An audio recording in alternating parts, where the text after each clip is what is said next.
В России продолжаются мероприятия, приуроченные к 175-летию со дня рождения чувашского просветителя Ивана Яковлева. В рамках культурного марафона «А вас болел я душой» в Ульяновске прошел День чувашского языка и культуры. Площадкой стал драматический театр имени Гончарова, где коллектив Чувашского драмтеатра представил зрителям спектакль «Константин Иванов». После того, как постановка с успехом прошла на московской сцене, эстафету марафона принял Ульяновск. Спектакль собрал зрителей не только из самой области, но и жителей соседних регионов. К примеру, Константин Малышев, узнав о визите чувашской труппы, специально приехал из Казани. Это Мекка для нас, Симбирск. Здесь чувашскую школу открыл Иван Яковлевич Яковлев.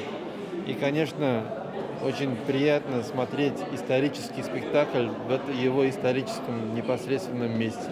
Это очень значимо для всей чувашской общественности, независимо, живут они в Ульяновске, в Казани, в Чебоксарах или Самаре. Несмотря на то, что постановка посвящена ученику великого просветителя Константину Иванову, она затрагивает важный период жизни патриарха чувашской культуры. Напомню, произведения Иоакима Максимова-Кошкинского ставили разные режиссеры. В репертуаре Чувашского драмтеатра спектакль с 1951 года. Это уже 4-е сценическое воплощение. Работа народного артиста СССР Валерия Яковлева. Зрителю, тем более молодежи, наверное, интересно будет знать то, что было в те времена, как они жили, как учились, какие трудности преодолевали. Эти персонажи, главные персонажи этого спектакля, они люди исторические, их практически знают все чуваши и должны знать особенности молодого поколения чувашей. Зрители смогли также ознакомиться с копиями трудов Ивана Яковлева, увидеть исторические фотографии. В фойе театра развернулась выставка «Человек, опередивший время».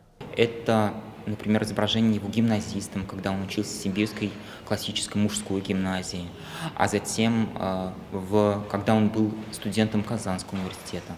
Конечно же, мы демонстрируем фотографии, когда он работал инспектором Чувашской школы Казанского учебного округа. Интерес у молодого поколения к Яковлеву есть. Недавно по опросу детей 7-9 классов мы выяснили, что 60% детей среднего школьного возраста хотели бы знать о Яковлеве больше.